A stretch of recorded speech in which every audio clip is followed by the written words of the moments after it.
Yeah, gotta aim for the top like, hold up.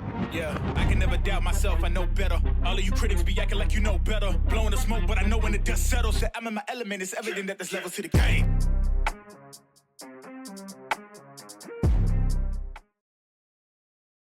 So what's happening, people? Welcome back to the Athletes to Athletes podcast. Happy to be back with CEO and co-founder Reid Meyer. I'm Ryan Holmes, and we're going to dig into all of the top headlines when it comes to the now finalized House versus NCAA case. Obviously, for a number of episodes, we've been digging into this. We've been, watching out for all of the different things that have been happening from the judge pausing it to not accepting it to the initial talks about it. Now we've officially gotten to a point where things are done. But what does that mean now that things are done? So we're going to dig into that, as well as some of the other, I guess, subcomponents that are coming out of this as well, with the College Sports Commission and NIL Go. We'll explain what those are, what they oversee, how they come into play with all of this, and how they are part of this new House versus NCAA finalization of the court case, and how things will be implemented and what organizations are coming into play. And we'll also give all of the reference materials that we have and that we're going to be talking about and pulling from throughout this conversation down below. But to start out, as we started, I believe, what was it, last week? So last show, we started doing just some quick hitters, things that we noticed in the news that are noteworthy, but we're not going to completely dig into them. And Reid, I will allow you to kick this off. So what is your quick hitter of the day? Yeah, I'm gonna start with something that I read that I thought was pretty encouraging before we just get my brain fries for the next 20 minutes while we talk about this NCAA stuff. So the Richmond Spiders, University of Richmond, has a new initiative that I read about in Inside Higher Ed where they're creating basically a unified student athlete support structure within their athletics department. And basically what that means is they're bringing all of these sort of student and school resources that are available, whether it be counseling, advising, all these things that so many kids have touch points for in sort of the regular student body. And they're sort of bringing that into one unified space within the athletics department, whether it be a particular individual or an access point for kids. And to me, it's a really great way to kind of meet athletes where they're at because I think, from you and I both coming from that background, like you spend so much more time on the athletic side of that campus doing everything. You feel so much more comfortable speaking with those advisors and your coaches and different things like that to try and find the time to, for example, go set up a counseling session with sort of the independent full student body, counseling center and also make practice and also make class and also travel for school. All these different things that come into that. Career services is another one, tutoring is another one. Um, it's just difficult to try and balance those things. And so Richmond sort of identified that issue and said, well, what if we bring all this in-house in the athletics department and create, at the very least, a funnel or a touch point for these kids to access those things in their comfort zone in the athletics department. And then we can help facilitate those things from a scheduling standpoint, from a, staffing standpoint, whatever it might be. And it really seems like the kids are taking to it. I mean, it's early in the process of what they're doing, but when they interview these kids at the university and kind of ask how things are going, the biggest piece of the whole, kind of feedback is that, now they feel like they can actually access these things. They hear about Hmm. being able to do these things, but they're over on that side of campus, or they fit for these types of people's schedules, and now finally it's fitting for them, and they're getting sort of the support structure they need in certain places. So I thought it was really cool. I really enjoyed reading about it, and I'm hopeful that kind of their model of how they're supporting student athletes in that way becomes a bit more of a base model for other schools to be able to kind of bring more of that in-house or at least create a touch point for folks in the athletics department. So I thought that was kind of cool. Yeah, that's honestly really awesome. Hopefully they start to form a baseline, right, where it's not just them that's doing this, that it's more people that decide that this is something that they need to do as well. So yeah. Hmm. Um, for my quick hitter, and for those of you that have watched the show or listened to us before, for those of you that have not, um, I am a wrestling journalist. I have another quad pod is the show, another podcast called Quad Pod that me and my friends discuss the wrestling headlines and stuff. So I'm always finger on the pulse of things going on in wrestling.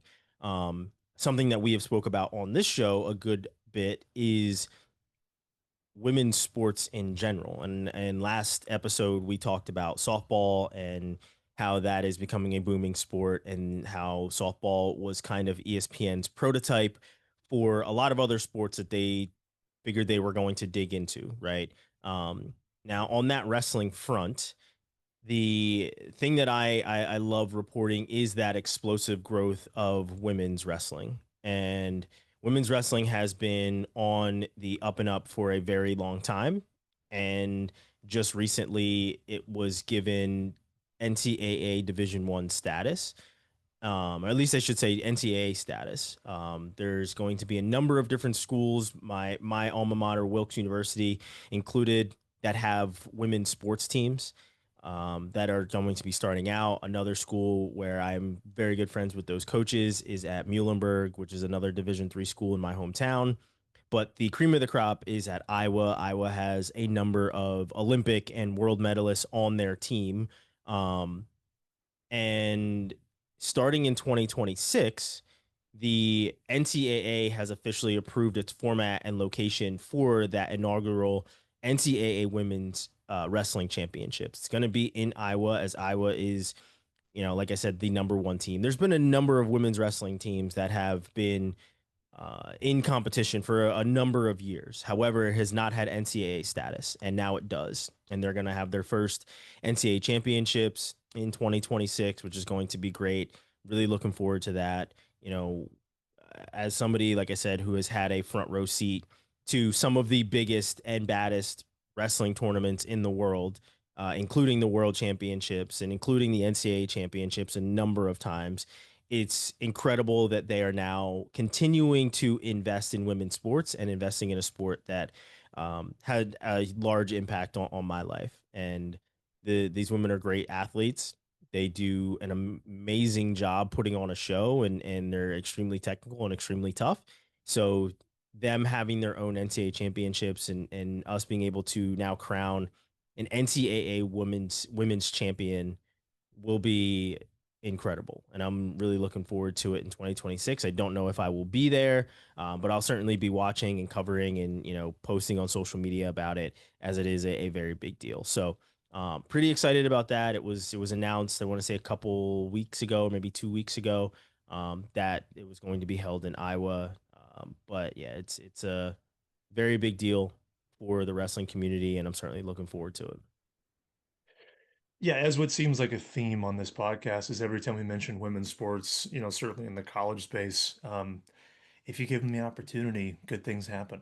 It is yet to go the other direction from what I've seen in any capacity. And so that's awesome that we're finally starting to expand that piece. I know flag football is obviously another sport on the women's side that's getting a lot of attention as well, which is why, as we segue to our first topic today, it's such a it's such a bummer at the Division I level that on this House v NCAA update, we are officially case closed. We'll say at least case closed on 1.0 is probably the safest way to put that. Yeah. And one of the big talking points that we have on our list here is the fact that Title IX somehow disappeared from the necessities when it came to the reallocation of this new pool of money. And so, Amazing how you've that already got, works. isn't it funny? Yeah, I know. It's a great, so you've already got multiple lawsuits coming in from Title IX implications, whether it be on the back pay issue of things, because right now I think like 90% of the back pay is supposed to go to like football and men's basketball, and then 10% is like another 5% is allocated for women's basketball, and then another 5% is allocated for literally everybody else. So, Yeah. it's not necessarily the most equitable thing you've ever heard of before. Yeah, And then on there's a 76 page report, I guess. I'm not even sure what you call it in legal terms. Sorry, I'm not a lawyer, but the 76-page finalization of all this specifically pulls out those two things. It's football and men's basketball, and then it's women's basketball, and I think it's like maybe 5 or 6 pages in. Like I said, all the things that we reference will be linked down below, so anybody can go through this 76 pages if they choose to. But that portion, they specifically call those things out. So it's funny you say that. They specifically pull those out in the first couple of pages of, I believe there's the other lawsuits that will come into play because of the House versus NCAA case. Hmm. Yeah, I mean, yeah, there's a lot of feelings on that about how they're choosing to allocate that. And I think so much of it comes down to, and we can take a step back here in a moment and talk a little bit about just overall what that House v. NCAA update means, because I know we're going to sort of see it on a larger scale here. But I think the the biggest issue for me on certainly the Title IX piece, and then what we're going to talk about here in a minute, sort of the allocation of or lack of needing to allocate the money Mm-hmm. that is now in the pool, comes down to what you and I have talked about in the past, which is like, philosophically, what is college sports?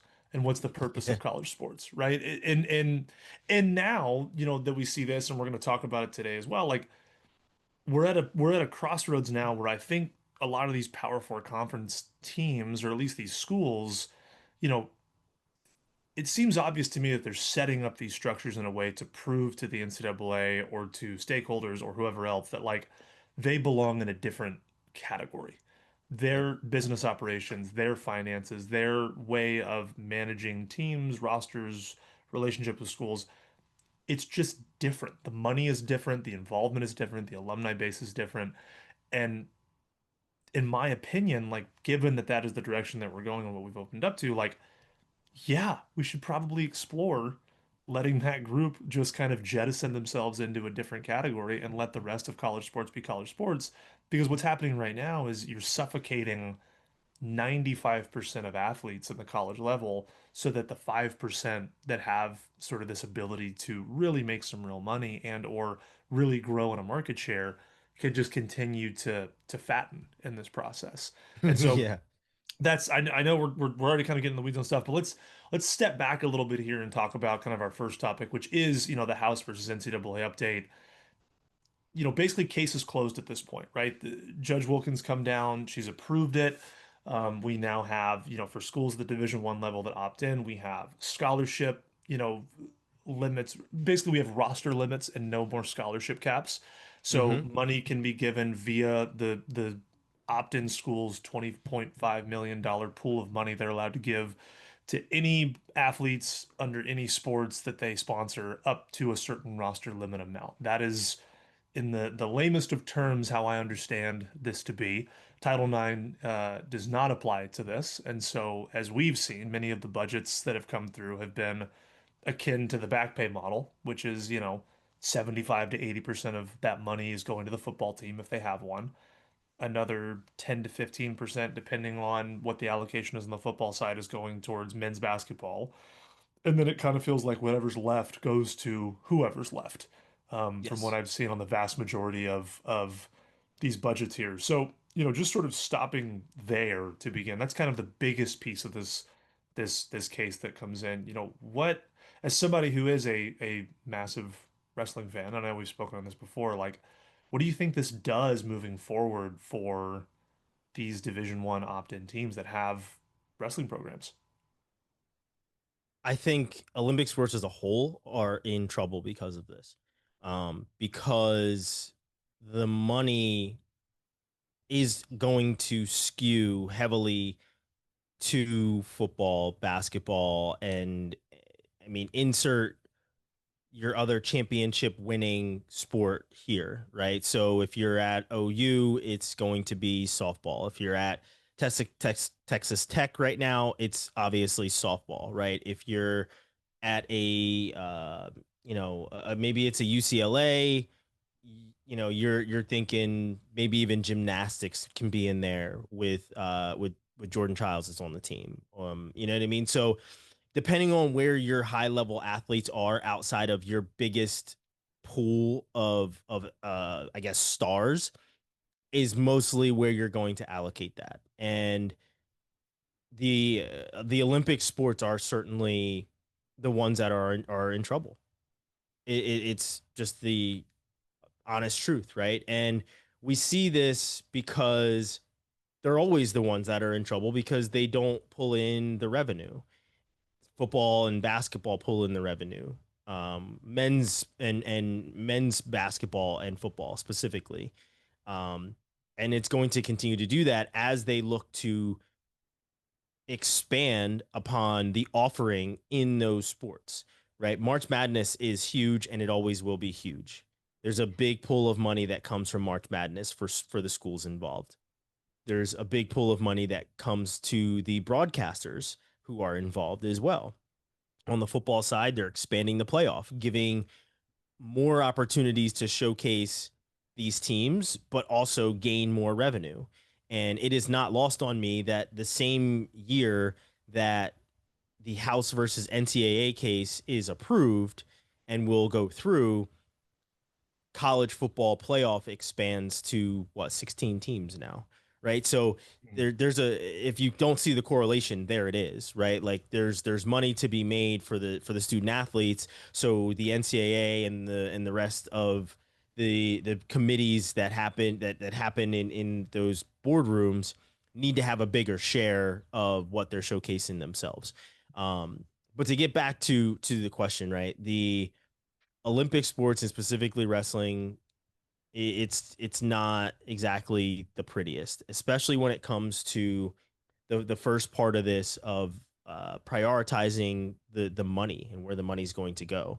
And something that we were discussing before we came on is how are they allocating this money to certain sports, and do they have to allocate it to all the same sports? The answer is no. Um, the for instance, you know, the example that is floating around a lot is in Oklahoma. So at OU football obviously big deal, OU softball obviously big deal, basketball as well. Those are coincidentally the three teams that are part of the Jordan deal on that campus too. But the OU wrestling team not going to be part of RevShare.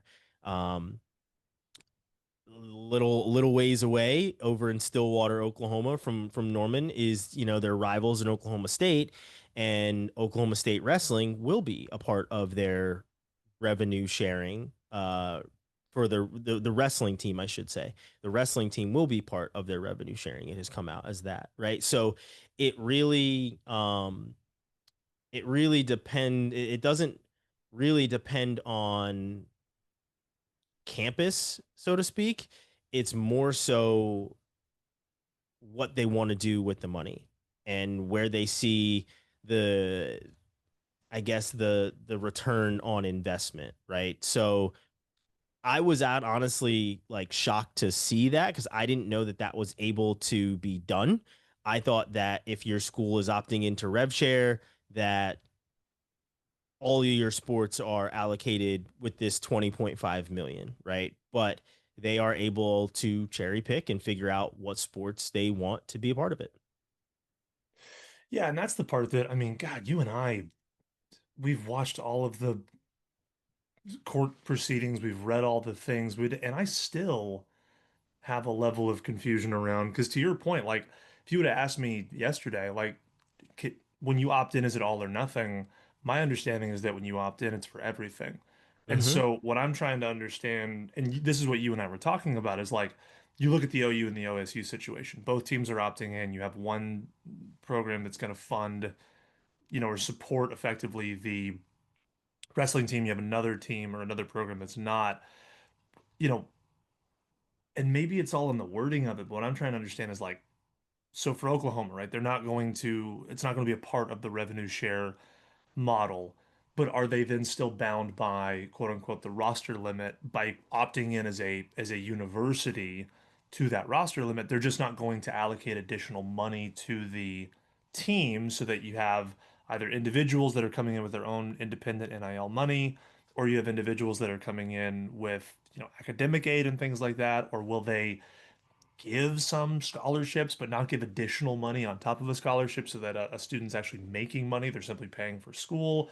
Or is it truly a situation where you can wholly opt out that sport and it remains as it was pre-opt-in on that program? And that's the part where, like you say, I mean, you've spoken to coaches, and it sounds like depending on the coaches that you talk to, there's different understandings of what that looks like. And so I'm waiting for lack of a better term, like a town hall for them to come out and be like, here's what, here's scenario A, here's scenario B, here's scenario C.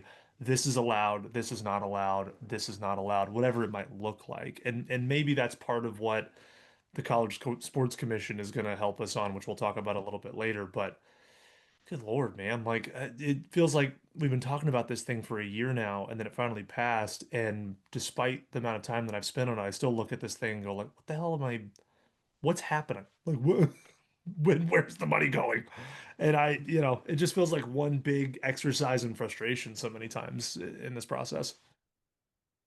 So yeah, I understand completely because as much as we've read about this, we've talked about this, it's still super confusing and hard to tell how all these entities intersect. And I was under the same impression too of this school's opting into rev share, this school is not opting into, or I guess I should say not so much rev share, but into the rules and regulations of the House versus NCAA case, which in essence means opting into rev share. So like with that, when I see that, I'm like, okay, so these are the schools that are going to opt into this new model. This is what this means, right? And then when you see that OU wrestling will not be a part of the rev share at OU, but Oklahoma State will be part of the rev share at Oklahoma State, um, it caused some confusion for me. And the roster limits is the other portion of that, in which is the confusing part, right? And this is the thing that we were talking about where it's the coaches that I shouldn't say I've spoken to, but heard from kind of through the grapevine, right? Of the things that are being told to one one journalist to another of this is what X is asking for. Um, so you hear that this school asked to not have rev share, but to allocate that money to more scholarships. And I think as I wrap my brain around it, I'm like, well, how can they not allocate money to to rev share, but allocate still to scholarships, right? And as I kind of read through things and started to understand a little bit, from my understanding, if you are it's all line items, right? So the to kind of backtrack, the roster caps of saying that you can have 30 wrestlers on a team is to know that all 30 of these wrestlers are all getting scholarships. This is and full scholarships at that. So let's say it costs what 2-3 million for the 30 wrestlers, right? Um, they now know that Penn State or Oklahoma State or Iowa or insert school here is on the hook for these 30 scholarships, this line item, wrestling scholarships, $3 million, 2025, 2026. Now, the schools that are saying we're opting into rev share, but we don't want to allocate that money to give individual checks to our athletes. My understanding is that they are asking for that money to go towards scholarships, in which there will be 30 wrestlers on that roster, but then they bring in other wrestlers that are not on the roster that they can then utilize that rev share money to give them a scholarship, right? So say you have a kid that you want to have a gray shirt year. So there's athletes that do gray shirts. There's been a number of them in wrestling that have done gray shirt years. Instead of saying, okay, well, we want this kid to do a gray shirt year, we're gonna send him to a community college down the road in which he can still train with us, because in wrestling there's what we call regional training centers, and with these RTCs, if you're within 250 miles of the regional training center, you can train at that regional training center with all the athletes that train there. So instead of doing that, they can do this instead, is they can have a kid have a gray shirt year where he or she comes on campus and is on scholarship that isn't allocated towards that 30. Again, this is my understanding, this is my thought of when I heard this. They can give this kid a scholarship.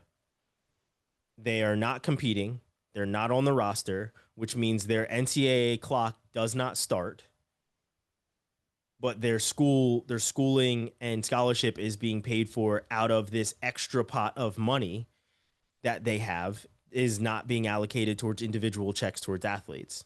So then that next year, that athlete is on the roster. They are now part of that 3 million that is allocated for those 30 scholarships, and the money that he or she was being granted as part of the extra, that rev share pot of money, goes back into the pot for maybe another athlete to come in and for them to have their gray shirt year, right? So that it's kind of like delaying somebody's NCAA clock is how I pictured it.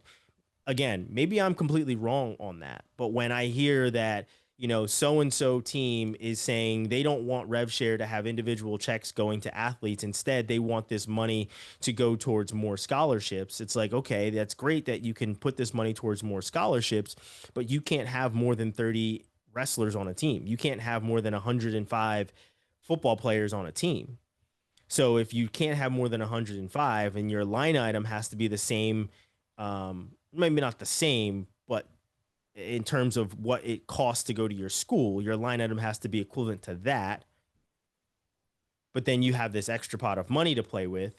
You can bring in that extra talent, right? So that was how I was thinking about it, right? Like you're not going towards this house versus NCAA roster limit.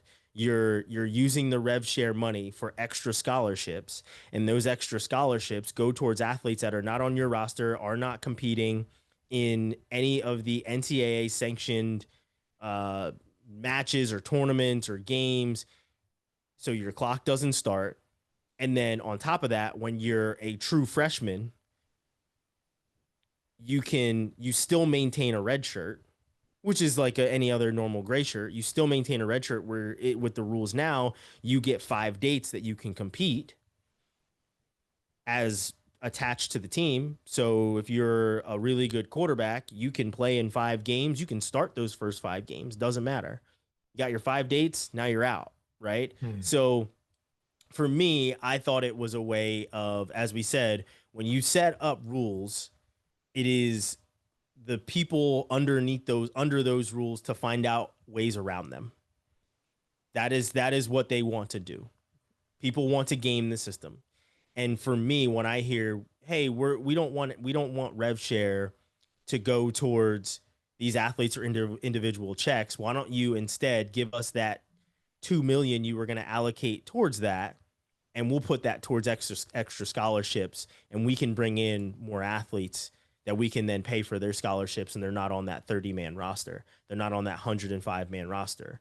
Or in, what was it? I think track and field gets 17 or something like that. So like it's a way of bringing in this talent and not having to essentially document it for another year, and allowing that athlete to develop under our system, kind of get their foot in the door, get their feet wet, and adjust and allocate to your new system, to the way that you go about things, and allow them to develop in that first year with seemingly no consequences. So again, I know it probably sounds like I'm talking out of both sides of my mouth with this, but this is my interpretation of when I hear somebody that doesn't want to pay their individual athletes with that rev share money. They would instead like to have they have that money go towards more scholarships than the 30 that they are allocated.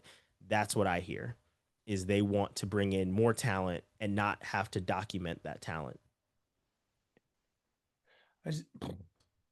Yeah. I mean, I just love that as the day that we're recording this is July 2nd.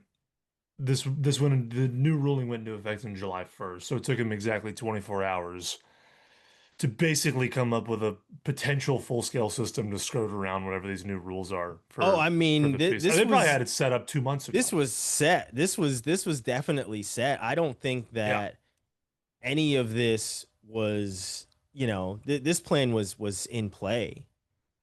Think about how long this House versus NCAA case has been going on. You've had enough amount of time to watch everything play out, get a debrief of everything that's happening, and then figure things out from an admission standpoint, and put your plan in place, right? So and that's the thing is when the House versus NCAA case was finalized, I want to say it was maybe a week later is when you started seeing articles like at least in the wrestling community of Oklahoma is not going to allocate rev share towards wrestling. Oklahoma State is, where you're starting to see that towards these different sports. So it didn't take very long. They had already had this figured out of where the money's going to go and how they're going to allocate this 20.5 million and do what they need to do, right? So the plans have been put in place for a while. Well, and I think it's a testament to sort of the next piece that we kind of had on the docket to talk about was like for everybody, this feels very much like it's almost like a beta test, for lack of a better term. Like Oh it's yeah. almost like everyone got exhausted from this legislation going through. Wilkins basically just said, "I'm tired of looking at this Yeah, I was surprised it went here." through. We both were when we were like, Yeah, "Whoa, it happened." I thought the roster element was gonna be a total because she made it sound like it was this absolute she was stalwart on this isn't gonna change, this is gonna be, and then they came back with the most, pardon my French, bullshit response Mm-hmm. on how to manage that, where you just let schools opt in or opt out of giving kids roster spots back. And she was like, yeah, it's fine. I'm all right with that. And I mean, who knows what happens behind behind the bench and conversations or whatever. But like for her to just do this and then pass it on to the next thing is, to your point, you and me were both surprised by that. But it honestly feels like the idea was like, okay, we've done this for long enough. Let's pass this. Let's see how people break it. And then let's write new legislation over the next year or two to try and fill in as many gaps and as many holes as we can as these schools start to take advantage of all the things that we didn't think about in this new model, a la scholarships versus rev share versus roster limits versus unrostered community college folks that are, whatever it Yeah. is, everyone's going to get creative in their own special way and everyone's going to break the rules in their own special way. We already kind of know that to be true. I mean, we've done it Mm-hmm. since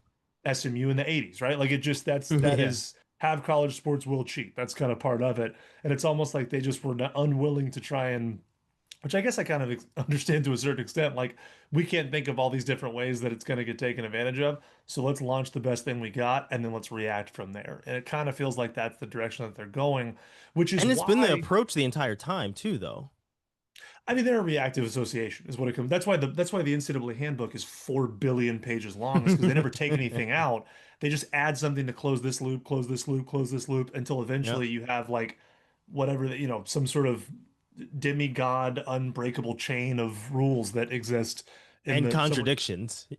yeah, it does feel like if you open up the NCAA handbook in the right combination of pages, it will open up a wormhole and you'll just like be sent back to 1952.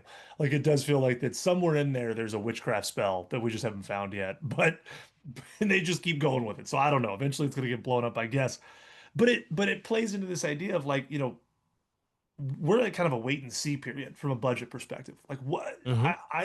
and I think schools even feel that way. Like they're putting out these budgets and they're putting out these plans with the best of intentions. You're going to have the impact of new legislation and new rulings that close loops that people think they can have. And I think too, you're going to have a lot of schools that have a come to Jesus moment of like, we thought we could fund X and really our alumni base and or our talent level puts us at Y. And now we have to figure out how to make these two things make sense. Yeah. And different schools are going to manage that differently. You have so many schools right now that are quote unquote adding sports. There was an article in Extra Points that I'm about halfway through right now, and it was fascinating to read about. There's certain schools right now that they're finding ways to effectively eliminate roster count, or they're finding ways to eliminate sports.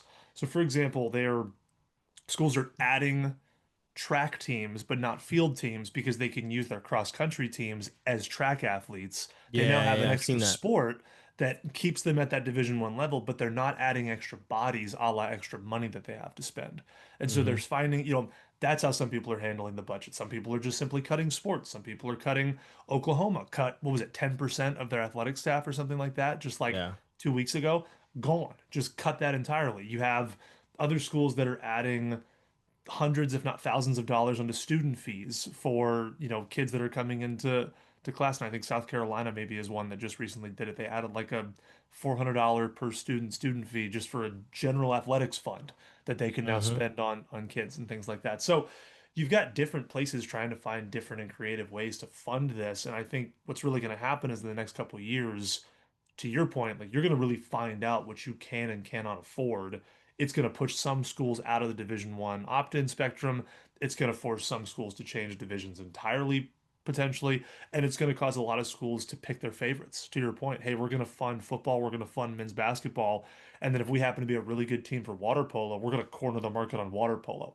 We're going to be one Yeah. of the 4 schools in town that offer full scholarships for water polo, and we're going to go all in on that because it's only, let's say, 15 folks instead of another, 30-man roster, whatever it might be. So that to me is one of the more intriguing things that's upcoming in the next year or two is how many schools start as opt-ins or start as contenders in this space and how many fall off when the real money reaches kind of rubber meets the road from a financial standpoint.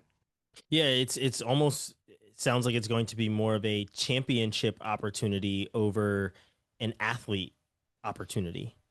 Because if the team and the athletes have a chance to be, let's call it top 10, top 15, top 20, right? Like depending on how many other teams are in there. If they have a chance to be in the top, you know, 15, 20%, then it's like, yeah, we stick with this, right? Or even it's lower than that. Even it's like, maybe it's 7% of the teams in this pool. They're gonna keep it. If they feel like it's dead weight, it's gonna get cut. And like I said, the Olympic sports are always the ones that seemingly are the extra baggage, right? Because the amount of people that show up to watch a Penn State game is different than the amount of people that show up to watch a wrestling match, right? So like it's inevitably going to start to hit pretty hard because sustainability is unknown at this point. You know that the Georgias and there were some other schools that were able to just allocate that 20.5 like it was pocket change. They're like, "Hey, we found 20.5 in the couch cushions here. This fell out of our pocket," right? Like they did it without making really any moves that shook the earth. I mean, I shouldn't say that shook the earth, but like I'm sure that there were administrators and people in their athletic department that lost jobs because of it. But not that I seen cut any sports. They didn't make like seismic change in that regard. They had the money, they allocated it right away, and that was that. But how many years do they want to do that? And how many years would a school want to do that if they're not winning? And if they're not gaining money through NIL, through an athlete truly raising the bar on the status of the school, right? You have your athletes, your Cooper Flags that can come into Duke and be that number one pick. In that regard, it's a sustainability of status.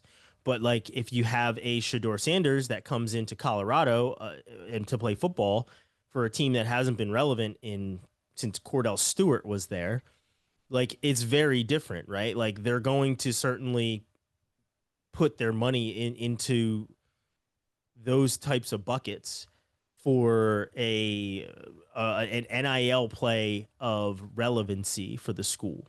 So, like I said, I think Olympic sports are in trouble. They're always going to be in trouble. They always have been. I mean, I don't remember the last time a school truly dropped its football program, a Division One school at least that dropped its football program or its basketball program or any of its other like flagship programs. But if that does happen, then that's when you'll see big change because it's like, and then like I said, I don't think that's going to ever happen to like the blue bloods, right? Your LSU's, your Pitt, Florida State, your big time ACC schools and Power Four. That's not going to happen there.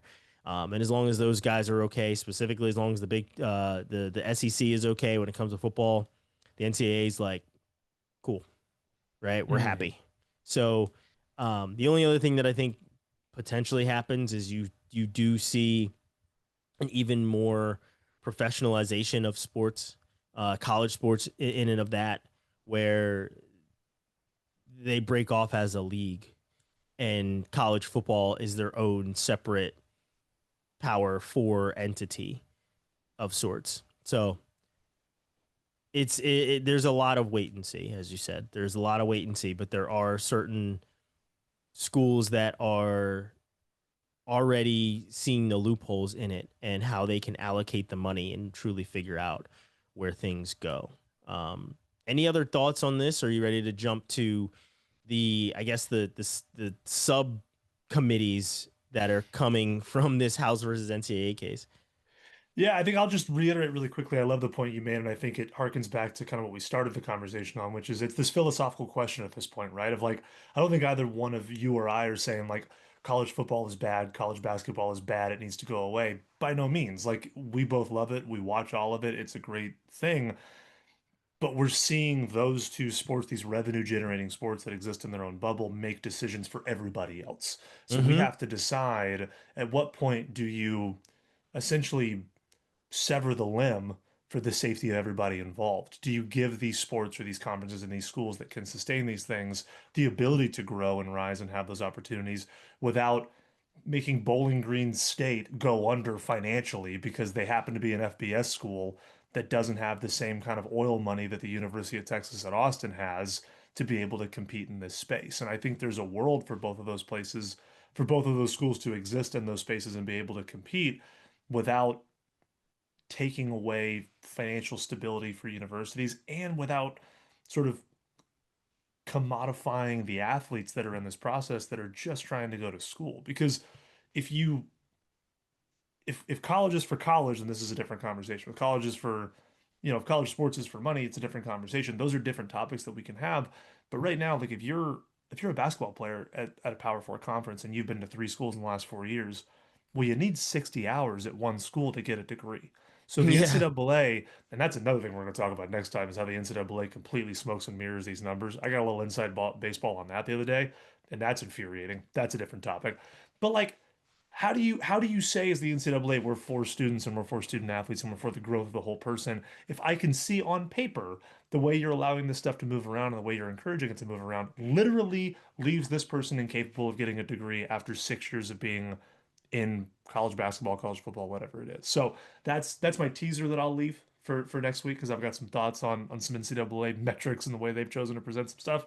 But yes, let's move on to College Sports Commission, NIL Go, and basically what I put on the title here for our deal is like explain it to me like I'm five because I kind of feel like Yeah. that's where we're at with this sort of stuff. Is like a basest of ways, like let's just talk about what is the College Sport Commission and what is NIL Go and why do they exist essentially in this new model. So feel free if you want to kick it off. Yeah. So, from the things that I have read, the College Sports Commission is and NIL Go work hand in hand. If you go to the NIL Go website, the bottom left hand corner, there is a College Sports Commission logo. So they will work hand in hand, first and foremost. First and foremost. Um, College Sports Commission was developed in part by Deloitte, and you can look up what Deloitte does. I'll let you do that, but just know that there's money involved. So, somebody that I've been following closely with this on Twitter is his name is Ross Dellinger, and he's a good follow. He's actually the person that put out the 76-page report of the House versus NCAA case. Again, all of these things will be linked down below. But Ross does a really good job of laying things out. And one of the tweets that I pulled out that I wanted to read is this was from June 19th. So I believe the House versus NCAA case was like the 14th or something. It was maybe within a week that all these things started to come out. But he says something emerging at the D1 commissioners meeting. The annual cost to operate the College Sports Commission and NIL Go remains unclear. Non A4 commissioners have been told that schools will be assessed annually and to prepare for something in the neighborhood of $50,000. So it's going to cost a good amount of money to to have this College Sports Commission work, right? And the core purpose of the College Sports Commission is to oversee the new system of revenue sharing between schools and athletes, regulate name, image, and likeness deals to ensure fairness and compliance, and assume many enforcement duties previously handled by the NCAA. So there's things that the NCAA will not be handling because the College Sports Commission will be the ones to handle it. Um, Now they'll also handle enforcement of the rules, NIL deal review, arbitration systems, as well as the roster management. So there's a good amount of things that is going to fall under the College Sports Commission. Um, the It's all being done, and I hate to put it this way, but let's kind of call it what it is because we know that the NCAA isn't a nonprofit, even though they say they are. The College Sports Commission is under the guise of bringing structure and transparency to athlete compensation. It's to help schools navigate the complex legal and financial landscape of modern college sports, and it aims to preserve the spirit of collegiate athletics while adapting to a professionalized model. So we just got done talking about how the professionalization of college sports is kind of happening already. But this College Sports Commission is here to kind of usher those things in. So um, we'll be hearing more and more about the College Sports Commission and what they oversee and how they come into play and everything else. But yeah, there's going to be allocation of different things from the NCAA to the College Sports Commission for them to oversee, as I said, the NIL as well as the new system of revenue sharing and the enforcement of the rules. Woof. Yeah. So, so the dummy I am, the way that I'm sort of seeing it is the College Sports Commission really only matters to schools that opt in to rev sharing. The only schools that are going to have to think about the College Sports Commission are schools that are opting into rev share. And Mm-hmm. basically, as I understand it, the NCAA is still, we'll say, the magistrate or the monarchy sitting at the top of the kingdom, bestowing all of their thoughts and wills upon the people. And the College Sports Commission is basically their law enforcement for the opt-in schools to make sure that, hey, are you keeping your roster limits where they're supposed to be? Hey, are you only spending up to that $20.5 million that you said you were going to spend? Hey, are the NIL deals that you are facilitating or paying to these students, are they accurate to the work or the compensation or the value of that student athlete through the lens of NIL Go, which is run by Deloitte, which has a system of evaluation that basically is the equivalent to like Dr. Oz behind the curtain. We don't really know what's going on. That's how I am sort of understanding it from the outside looking in, as far as like that's sort of your layers of understanding. Like if I'm not in an opt-in sport or I'm not in an opt-in school, I don't care about the College Sports Commission. And if I am in an opt-in sport, I I care about them to the degree that they're watching the money that I spend and they're watching the number of people that I have on my roster and they're watching how I spend my money on particular players. Would that be kind of a broad sense way of understanding it? Yes, yeah, for sure. And the other piece of that is NIL Go, and we're referencing it as if everybody understands it. But let me give some background into what NIL Go is. Now, NIL Go is it's a new platform. Obviously, it's designed to regulate and approve third-party NIL deals for NCAA Division One student athletes. So, in essence, it is a clearinghouse platform, and it was developed by Deloitte to review NIL deals worth $600 or more. Um, Within that, as I said, it's overseen by the College Sports Commission, which means, now which now regulates those NIL compliance and enforcement types of things. So College Sports Commission is there to regulate NIL compliance and enforcement. NIL Go is the clearinghouse in which these NIL deals of 600 or more will have to go through in order to be approved, right? Mm. So it's just more layers that are now being put in place to ensure that the things that come out of the House versus NCAA case are being I guess I'm losing my words here, but they're put in place to make sure that things work properly. My only thing with it though is, will it only impact the students, right? Because we've seen, as with the NCAA, that these things impact the students and the institutions that they're looking to regulate. It rarely impacts the bad actors on the other side. Mhm. That's my thought. Well, and I think I think you're touching exactly on kind of where I was going with this is like when I read, so when I'm looking at NIL Go and I'm reading about sort of they tell you the evaluation will be based on payer association, so the relationship between the payer and the student athlete school, the valid business purpose of the act, and the range of compensation, right? Mm-hmm. Commiserate with, other people that are doing similar things, similar pay.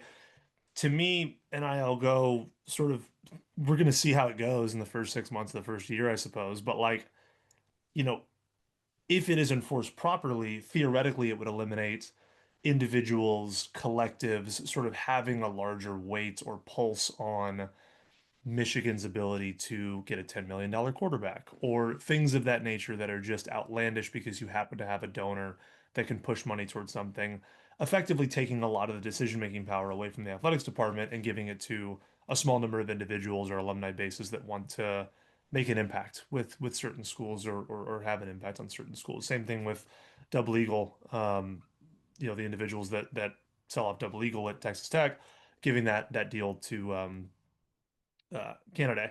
So I think in theory that's a great thing. I think in practice we're going to see, are they just approving everything and just calling it a day, and they're just meant to, here's my Yeah. thanks for the $50,000 every school that's in this, and we're just going to say yes. Or do they start, or if they do the other piece of it, which is exactly to your point, like if they start hammering down on some of these deals that are going in place, are you then denying athletes an opportunity to be paid? Someone is willing to pay them this money. They're willing to do this, give them this money for whatever service they're going to offer. These students were not a part of any type of collective bargaining agreement type conversation when it comes to setting up these guardrails for what they're going to do. We live in a society that is apparently capitalist and free market. If you're denying those kids opportunities to do those things because you just back of house decide things do or don't count towards what this new structure is, that, oh, by the way, the student athletes had no say in being able to create, does that then, just to your point, hurt athletes and their ability to earn compensation at different schools because it makes the schools feel better about being fair? Like that's the part where I feel like it's a bit of a damned if you do, damned if you don't scenario right now in the way that they have it structured. And maybe that's just me being cynical, but I mean, there's not a lot of things that we've read about in the NCAA world recently that has made you feel like everyone's all, just beautiful roses and flowers for everybody who's involved. So Yeah. it's hard to get myself there to think that everyone's gonna morally make the right decision. Yeah, the other thing for me with this NIL Go thing is that we're going to see market value come into play, which is something that we've never had in college sports. And it speaks to what you just said about having a $10 million quarterback, right? If there is market value for a quarterback with the same type of attributes, you shouldn't see a $10 million quarterback in college. Even though we're dangerously close to that. I mean, apparently Carson Beck got like 8 million to go to Miami. So like, but the things that it is supposed to regulate, right? It should be regulating. Um, it's NIL Go. While I see the vision for these things and what they're supposed to do, but in essence, I see the vision of the NCAA as well. I see the vision of the NCAA being put together to regulate sports and regulate college sports. However, did it always do that, and does it always do that? No, right? So we'll see what happens when it comes to, let's just call it what it is, corruption and where the money goes and anything else, right? And I'm hopeful that the principles of protect athlete eligibility and to add transparency and structure, as I'm reading my notes here, and to support schools in managing NIL deals without risking NCAA violations. I hope that foundation and that vision stays intact. My only other to jump in the cynical boat with you is, the conversations with legislators are going to come into play. And that is something that has been said for years when it comes to NIL, is hoping that the government would then come in over the top and say, there's X, Y, and Z that you can and can't do. And we need to put a cap on this or stop this or whatever else. And it's mostly done in essence to, I guess, be on the side of the schools and the administrations and the people that can then donate to campaigns, because the athletes aren't the ones doing that, right? So it's usually your school presidents, it's usually your school administrators that are going to be in those conversations with these elected officials. So yeah, it's certainly interesting, and I'm hopeful that the cynical side of me is incorrect. However, it is college sports, and it is somewhere where we have seen that things don't always completely pan out for the student athletes that it's supposed to protect, and which is why we're now at the juncture that we're at with House versus NCAA, right? We said it a number of times. House isn't just it's not a it's a person. It's not a corporation. It's the person in all of this that was seeking some sort of justice, I guess. So I'm hopeful that the things that are being put in place are truly put in place to regulate and to help the student athletes. But again, in that, I'm the second rower to our cynical rowboat of thinking that it's probably not going to go over the way that we want it to. And we're going to be right back here saying, well, remember on July 2nd when we said this, this, and this, it looks like that's happening. So, and as we already said, there's the other layers to all of these things that are happening are the lawsuits that literally came up. I mean, Livy Dunn had been outspoken about the House versus NCAA case pretty early. And as soon as it was done, no pun intended, there was already a lawsuit that had a number of women attached to it, female athletes attached to it. So we'll see what happens with those things. We'll see what the arbitration settles on with that. But man, I am just like you. I'm cynical and I guess a little bit dubious about like what the hell is going to happen. And are the things that are these just words on a paper, or are we going to see this in practice as well? You and I both. I'm putting my helmet on and just watching for the next 6 months and seeing what the hell helmet happens. helmet on, mouthpiece in, biting down hard, and just like Yep. waiting for impact. Yep, exactly. Yeah. So I mean, again, I'm hopeful that these things work the way they're supposed to. The only last thing that I guess stands out for me is, you talked about what NIL Go will do when it comes to evaluating deals and what it's based on, right? And you talked about the payer association, the valid business purpose. The valid business purpose is the thing that sticks out to me the most, because you've got athletes that were getting cars, and their cars were part of their NIL deals. However, you didn't see them post not one thing about these dealerships. Who knows? Maybe, and it's usually a local dealership, and maybe they were, at the dealership and doing some sort of promotional thing on site, but you rarely see these student athletes in a commercial or doing anything for the cars that they're getting for their NIL deals. And then you have Kirby Smart saying there's certain athletes that are getting a $10,000 stipend not to change their mind once they make their commitment, because it's just a verbal commitment. And I've already heard of an athlete where that is true in the wrestling community. Whether or not it is, I shouldn't say that. I shouldn't say that it's true. I've heard of an athlete where he is supposedly getting a $10,000 a month stipend not to change his name or change his commitment. I don't know whether or not it's true. Again, hearsay on that point.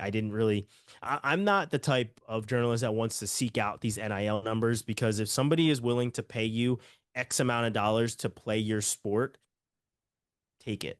More power to you. I'm not that guy. So I'm not going to be the one seeking out the contracts and things like that. However, will I use the NIL Go platform and some of these other platforms that are being put in place to have transparency? I certainly will, right? And there's the other, as I said, Ross Dellinger is a guy that I've been following in all of these things, that has put out a lot of information into it. And one of the things that he also put out while he was at that commissioner's meeting were I'm trying to find it so I can look at it as I'm speaking to it, but it's what the NIL Go platform would look like. And like I said, I will, once I find that post that he put out, it's because it was up on like a projector screen. I'll make sure that that's also linked below in the comments, but he put that out there, and it's like, this is what NIL is going to look like and how it's going to function and how it's going to work. So, again, cynical, but hopeful. I do like the fact that these student athletes are able to make money off their name, image, and likeness, and that they're not being taken advantage of in this regard. But with everything, there's pros and cons to it. So my hope is always going to be for regulation and literacy to come with these things for student athletes and professional athletes as well. More so on the literacy side for professional athletes, but regulation on the student athlete side, because it's needed, and you don't want to have the brunt of your talent just circulating into one pocket of the sport. You know, the SEC, I give them props. Yes, they're good at football, but there's a bunch of other teams that are starting to level that playing field because of NIL. And I'm hopeful that starts to flatten as well, where we get a more, I guess, more parity when it comes to the competition side of it. And it's not just a power play for, we have more blank checks than you. Agreed entirely. I think it has the potential to, at least if everybody plays with similar rules and we all sort of get bucketed appropriately in this whole experiment, then it can bring back a lot of that parity. I think if you try to make every school, currently, let's take for example, every school in FBS right now just can't play by those same rules. It just they don't have the same budget, they don't have the same ability to do so. And so if we get a little bit smarter, or at least a little bit more realistic about which parts of the pool everybody can swim in, and we allow people to stay in their parts of the pool, then I agree. I think it has the potential to be a really, really fun deal. But I know you and I are going to be glued to how much data we can find from NIL Go and everything in between, and just kind of see how this stuff shakes out, to see what real kind of economic impacts are coming from the new changes here. If nothing else, I'll give them this. It's something different. We're trying something new, and so I gotta tip my hat to that. We're gonna see how it goes. For sure. Well, Reid, it's been another fun conversation of digging into these things. To our watchers and listeners, we appreciate you guys. Throw some comments into there if you think we're right, you think we're wrong, if you agree with some of the things we say. Do you want more information about some of these things? Certainly let us know. But we appreciate you guys watching and listening. For A2A, he's Reid, I'm Ryan. We'll see you again next time. Peace.